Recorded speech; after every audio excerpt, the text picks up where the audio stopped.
Assalamualaikum warahmatullahi wabarakatuh. Perkenalkan, nama saya Ananda Rizka Cipta Fauzia dari kelas PIC 23 dengan akhiran NIM 070.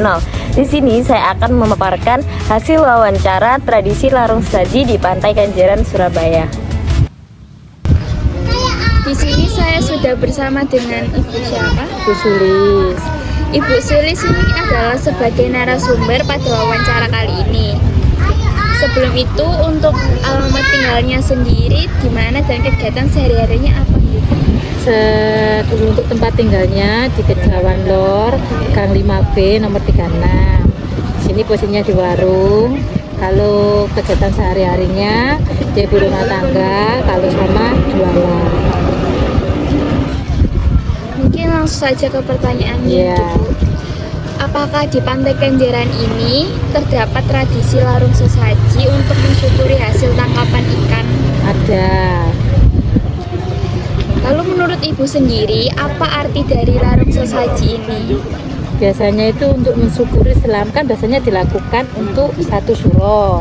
Nah, biasanya mensyukuri habis tingkapan itu loh, keluarnya ikan, panen ikan selama setahun. Jadi kita mensyukuri dengan larung sesaji di malam satu suro itu di tengah laut, tepatnya di Gunung Pasir, biasanya seperti itu.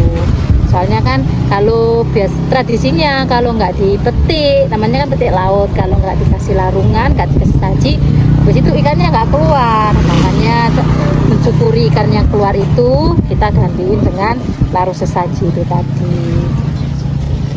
Lalu menurut Ibu, nilai-nilai budaya apa saja yang terkandung dalam larung sesaji? Apa ya, biasanya itu kayak mistik juga sih, kan katanya kalau udah dilarung itu katanya tenggelam terus hilang, katanya biasanya kan pakai kepalanya kerbau gitu. Kalau budayanya seperti apa ya, emang udah turun temurun lah, udah jadi adat istiadat di sini. Kalau setiap satu suro kita harus petik laut, namanya di sini petik laut, untuk mensyukuri selama 1 tahun kita diberi ikan itu. Lalu apakah ada perbedaan dari cara larung sesaji ini dari lingkungan sini dengan daerah lainnya?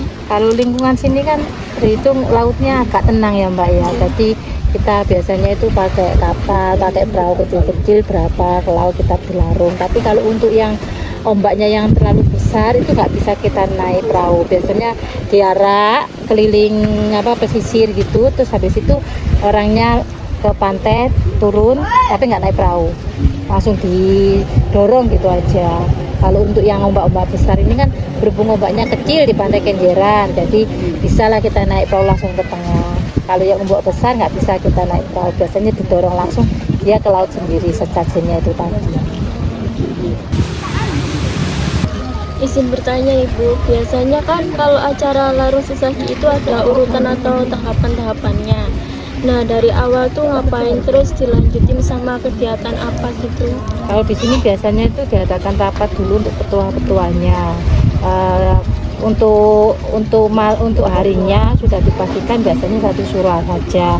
Untuk perlengkapannya aja biasanya kita rapat, terus yang dibutuhkan itu apa aja. Habis itu dibagilah, ini yang bagian persiapan sajen, ini buat persiapan kepalanya, biasanya seperti itu. Jadi kalau untuk hari H itu udah ngelumpuk jadi satu sajennya, soalnya sajennya juga warnanya banyak sekali. Tapi kalau untuk 1-2 orang itu nggak bisa, jadi kita bikin kelompok untuk menyiapkan itu tadi. Untuk pertanyaan selanjutnya, sebelum larung sesaji dimulai itu apa ada acara khusus? Ada acara sebelum sajennya dinaikkan ke dalam perahu itu kita bikin doa bersama istighosah kayak gitu. Habis doa baru kita angkat ke dalam perahu, kita di tengah laut pun nanti waktu larungnya itu juga ada bacaan-bacaan doa seperti itu. Itu pertanyaan terakhir soal waktunya nih Bu, gimana cara nentuin kapan larung sesaji itu dilakukan? Ya kan, kalau menurut kepercayaan itu kan satu suro itu Mbak. Kalau menurut kepercayaan orang sini ya satu suro itu. Jadi misalnya besok udah 1 Muharram gitu ya, berarti hari ini pokoknya jangan sampai melebihi 1 Muharram itu. Terima kasih Bu. Ya. Baik, untuk pertanyaan selanjutnya, mungkin menurut Ibu bagaimana tradisi larung sesaji ini berpengaruh pada kondisi alam di sekitar kita? Kalau pengaruh sih nggak ada ya Mbak ya, soalnya apa, itu kayak udah adat istiadat, udah turun temurun, dan kayaknya emang harus dilakukan tiap tahunnya. Jadi untuk ke lingkungan sih juga nggak ada pengaruhnya juga, soalnya kan kita nggak melibatkan bahan-bahan yang bahaya juga, semuanya alami kok. Baik, untuk selanjutnya, apakah acara ini berkaitan dengan upaya menjaga kebersihan lingkungan? Kalau upaya pembersihan lingkungan sih nggak ada, cuma apa ya, nggak ada kaitannya untuk pembersihan lingkungan, nggak ada, cuma itu ya tradisi aja gitu aja. Selanjutnya, apa bahan utama dalam sesaji ini dan apa ada upaya untuk memastikan bahan tersebut ramah lingkungan? Kalau ramah lingkungan sudah dipastikan ramah lingkungan, karena yang digunakan semua itu dari bahan alami, nggak ada bahan dari pabrik atau apa, semuanya kita ambil dari alam, kayak pelepah pisang, kayak kelapa, kayak bunga, itu pun kalau di laut kan juga nanti hancur sendiri, juga nggak ada bahan dari pabrik, nggak ada bahan plastik gitu. Baik, terima kasih. Mungkin itu saja Ibu pertanyaannya dari kita. Mungkin kurang lebihnya terima kasih. Terima kasih. Sekian penjelasan dari saya. Kurang lebihnya mohon maaf. Wassalamualaikum warahmatullahi wabarakatuh.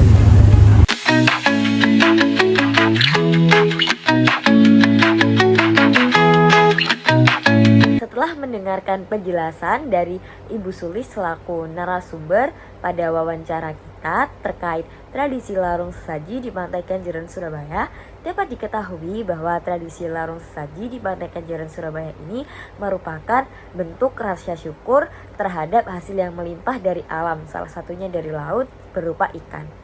Nah, untuk waktu pelaksanaannya sendiri yaitu pada 1 Muharram atau 1 Suro yang diyakini oleh masyarakat sebagai pembawa keselamatan dan keberuntungan. Nilai budaya yang terdapat pada tradisi larung sesaji di Pantai Kenjeran Surabaya adalah terkait dengan timbal balik menerima rezeki dan memberikan sesaji. Nah, selain itu juga akan menimbulkan kesadaran akan ekologi. Nah, terdapat perbedaan nih antara tradisi larung saji di daerah Kenjeran Surabaya dengan di daerah lain. Yang membedakan adalah cara melepaskan sesajian. Nah, apabila di Pantai Kenjeran Surabaya melarung sajinya yaitu di tengah laut. Jadi masyarakat membawa sesaji tersebut ke atas perahu kemudian menuju ke tengah laut dan dilarung di tengah laut. Namun di daerah lain biasanya larung sesaji dilakukan pada bibir laut, dilarung di bibir laut.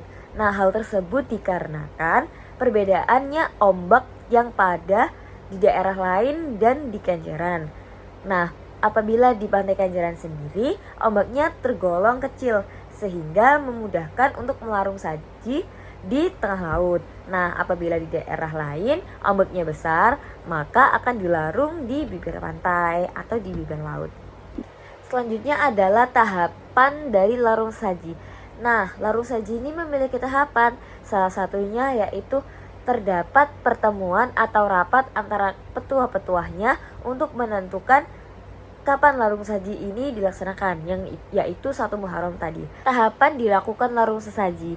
Nah, sebelum dilakukan larung saji, terdapat tahapan yaitu orang-orang atau petuah-petuah di daerah tersebut akan melakukan rapat untuk menetapkan kapan larung saji itu akan dilaksanakan, yaitu 1 Muharram. Nah, maka setelah dilakukan rapat akan terdapat pembagian untuk membuat sesaji. Hal tersebut akan meningkatkan kekompakan kepada diri masyarakat di daerah sekitar pantai. Acara khusus yang dilakukan pada saat melarung saji. Nah, acara khususnya sendiri yaitu terdapat doa bersama sebelum menaikkan sesaji ke atas perahu dan belum dihanyutkan ke tengah laut. Pengaruh tradisi larung saji terhadap lingkungan sekitar yaitu karena tradisi larung saji ini melibatkan banyak masyarakat, tentu memiliki banyak kontribusi dari masyarakat dan kerjasama antar masyarakat. Nah, hal tersebut akan meningkatkan solidaritas, kemudian gotong royong, dan kekompakan antar masyarakat kaitan dengan upaya menjaga kebersihan lingkungan. Meskipun narasumber menjawab tidak ada kaitannya karena tradisi ini merupakan tradisi yang turun-temurun, namun saya ketahui bahwasanya alat-alat atau bahan-bahan yang digunakan dalam proses tradisi larung saji ini, narasumber mengatakan bahwasanya menggunakan bahan-bahan alam dan tidak menggunakan bahan-bahan dari pabrik. Nah, hal tersebut dapat diketahui bahwasanya bahan-bahan yang berasal dari alam akan mudah terurai dibandingkan dengan menggunakan bahan-bahan yang berasal dari pabrik yang akan mencemari lingkungan. Nah, hal tersebut maka berarti terdapat kaitan antara kebersihan lingkungan dengan tradisi larung saji. Karena menggunakan bahan ramah lingkungan tersebut, nah hal tersebut itu menunjukkan bahwasanya masyarakat setempat sangat memperhatikan aspek keselarasan dengan alam dan tidak menggunakan bahan yang berpotensi untuk mencemari lingkungan pantai itu sendiri.